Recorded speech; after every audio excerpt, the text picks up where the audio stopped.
Hello and welcome back to my channel the Travel Man today dear friends. इस video में हम जानेंगे top countries that you can visit in 2025 based on your Australian visa. If you possess a valid tourist Australian visa, what all countries you can visit in 2025।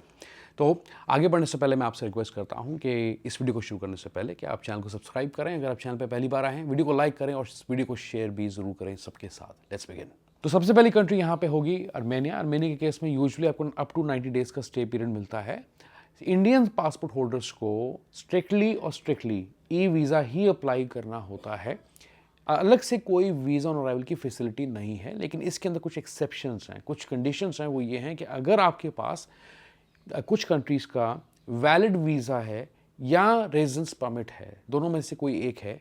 For instance जैसे EU हो गया, Schengen member हो गया, US, Australia, New Zealand, Republic of Korea, UK, Japan, Russian federation, Canada, in countries का अगर आपके पास visa है valid, तो आप एंटर कर सकते हैं आर्मेनिया। अब इसको अच्छे से कंफर्म करने के लिए हम चलते हैं इनकी मिनिस्ट्री की साइट पे, इमिग्रेशन की साइट पे, और वहाँ पे देख लेते हैं कि क्या दिया हुआ है।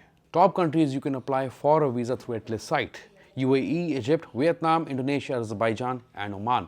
मिनिमम डॉक्यूमेंटेशन के साथ विद नो हिडन चार्जेस, और कम से कम टाइम में आपका वीज़ा आपको मिल सकता है। तो apply now today, link description में दे रहा हूँ। तो ये देखें आप, ये है ministry of foreign affairs of the Republic of Armenia, और ऊपर आप देखें कि मैं इंडिया डालता हूँ, ऑर्डिनरी पासपोर्ट चूज़ करता हूँ, तो यूजुअली वीज़ा इज़ रिक्वायर्ड, यानी कि ई वीज़ा आपको अप्लाई करना होता है इनके एक ऑफिशियल लिंक से। लेकिन यहाँ पे आप थोड़ा सा नीचे पढ़ें, at the border of Armenia, if they provide a valid residence permit और वैलिड वीज़ा इन्हीं की मिनिस्ट्री की साइड वैलिड वीज़ा लिख रही है, तो यानी कि टूरिस्ट वीज़ा भी इसमें शामिल है। Issued by EU, Schengen member state, US, Australia, New Zealand, Republic of Korea, UK, Canada, Russian federation और जापान, और अ वैलिड रेजिडेंस परमिट है इन कंट्रीज़ का, फिजिकल कार्ड या स्टिकर के फॉर्म में, issued by UAE, Saudi Arabia का। अगर इन countries का, स्पेसिफिकली इन कंट्रीज़ का अगर रेजिडेंस परमिट आपके पास, या जैसे यूएई का, सऊदी का, कुवैत, कतर, बहरीन, ओमान का, तो then you can enter based on the visa on arrival. दूसरी कंट्री है आपके लिए जॉर्जिया, जिसमें भी स्टे पीरियड आपको अप टू 90 डेज़ का मिलता है जब आप ई वीज़ा को अप्लाई करते हैं। लेकिन अगर आपके पास वैलिड वीज़ा है ऑस्ट्रेलिया का, टूरिस्ट वीज़ा आपके पास ऑस्ट्रेलिया का, then you are eligible for visa on arrival entry into Georgia. और ज़्यादा कोई इमिग्रेशन पे सवाल जवाब भी नहीं किए जाते जिनके पास इन कंट्रीज़ का वीज़ा है या इन कंट्रीज से होकर आप कभी निकले हैं। तो चलिए इसको भी देख लेते हैं कि जो मिनिस्ट्री की साइट है वो एग्जैक्टली क्या कहती है। यह है ऑफिशियल पोर्टल ई वीज़ा का, जहाँ से यूजुअली आप अप्लाई करते हैं अपना ई वीज़ा। यहाँ पे जो मैं कंट्री है वो इंडिया चूज़ करता हूँ। टाइप ऑफ ट्रैवल डॉक्यूमेंट जो है यहाँ पे हम चूज़ करते हैं ordinary. Purpose of visit tourism रख लेते हैं। अभी इंश्योरेंस है मेरे पास, मान लीजिए I am a holder of valid visa, तो यहाँ पे आपको चूज़ करना है ऑस्ट्रेलिया। यहाँ पे ऑस्ट्रेलिया मैंने चूज़ कर दिया, और यहाँ पे कैप्चर कोड एक छोटा सा आपको डालना है। और जैसे मैंने ये डाला, इसे मैं कंफर्म करता हूँ, एक्नॉलेजमेंट करता हूँ, और नेक्स्ट पे क्लिक करता हूँ, तो आप देखें you are exempt from visa. Holders of valid or residence permit of the country you have selected are exempted from visa requirements. तीसरी कंट्री आपके लिए रहेगी यहाँ पे साउथ कोरिया, जिसमें आपको 30 डेज़ का टूरिस्ट या ट्रांजिट वीज़ा मिल जाता है। अगर आपके पास टूरिस्ट वीज़ा है कुछ कंट्रीज़ का, जिसमें ऑस्ट्रेलिया शामिल है, या आपके पास परमानेंट रेजिडेंट है, परमिट है किसी कंट्रीज़ का, जैसे US, Canada, Australia, New Zealand, Schengen countries का, इसके ऊपर डेडिकेटेड वीडियोज़ हैं अगर आप देखना चाहते हैं, specially for south Korea transit, उसके ऊपर आप वीडियोस देख सकते हैं मेरे चैनल पे।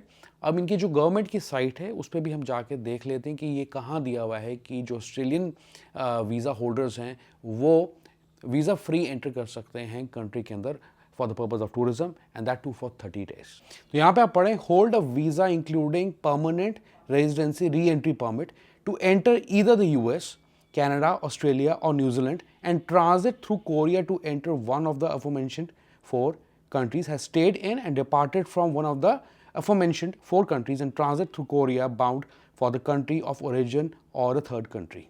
तो मैंने आपको बताया कि इसमें आपको एक कंडीशन होनी चाहिए कि अगर आपके पास ऑस्ट्रेलिया का वीज़ा है या कनाडा का है या यूएस का, यू हैव टू इंश्योर कि आपकी जो ऑनवर्ड जर्नी की टिकट है वो उस कंट्री की हो, जैसे कि यूएस की या ऑस्ट्रेलिया की या कनाडा की। तो इसके बारे में डिटेल में आप वीडियो देख सकते हैं, मैंने पूरे अच्छे से आपको क्लैरिफाई करके बताया कि किस तरीके से आपको अपनी आइटनरी बुक करनी चाहिए। फोर्थ कंट्री आपके लिए मोंटीनेग्रो, जिसमें आपको अप टू 30 डेज़ का स्टे पीरियड मिलता है, और यहाँ पे अगर आपके पास वैलिड वीज़ा है या रेजिडेंस परमिट है from Schengen countries, UK, Ireland, US, Japan, Canada, Australia का खासकर, तो उस केस के अंदर you are eligible to enter under visa on arrival programme. तो अब इसका जो ऑफिशियल प्रूफ है वो हम स्क्रीन पे देख लेते हैं। तो ये गवर्नमेंट का एक आर्टिकल है, रिलीज उन्होंने किया था हाल ही में, और यहाँ पे आप पढ़ सकते हैं कि holders of valid foreign travel document containing a valid Schengen visa, a valid visa of Commonwealth of Australia, Republic of Bulgaria, Croatia, Japan, Canada, New Zealand, Republic of Ireland, Romania, US, United Kingdom, North Ireland may enter, pass through the territory and stay in Montenegro up to 30 days and not longer than the expiry of visa if the period of validity of the visa is less than 30 days.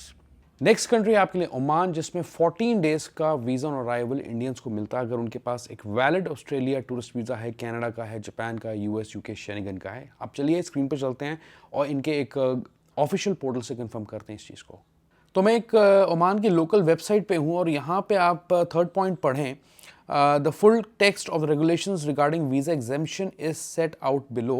तो यहाँ पे दिया है, to obtain this facility citizens of the second list countries are required to be either residents or have a valid entry visa for one of the following countries, US, Canada, Australia, UK, Schengen agreement, Japan, और to be residents of the following Gulf countries. लेकिन आप यहाँ पे देखिए जो second group की ये बात करें, सेकंड ग्रुप ऊपर दिया और सेकंड ग्रुप में यहाँ पे इंडिया का नाम भी है। तो एक्चुअली क्या इन्होंने सेग्रीगेट किए, कुछ कंट्रीज फर्स्ट ग्रुप में रखी, कुछ सेकंड में रखी, और इसमें सेकंड ग्रुप के अंदर इंडिया का नाम आता है। नेक्स्ट कंट्री आपके लिए पनामा। पनामा के केस के अंदर भी अगर आपके पास वैलिड या मल्टी एंट्री वीज़ा है, चाहे वो यूएस का हो, कनाडा का, ऑस्ट्रेलिया का हो, जिसमें ऑस्ट्रेलिया भी शामिल है, यूके का हो, जापान, साउथ कोरिया, सिंगापुर का, उस केस के अंदर भी आप वीज़ा एग्जेम्पशन के लिए एलिजिबल हैं।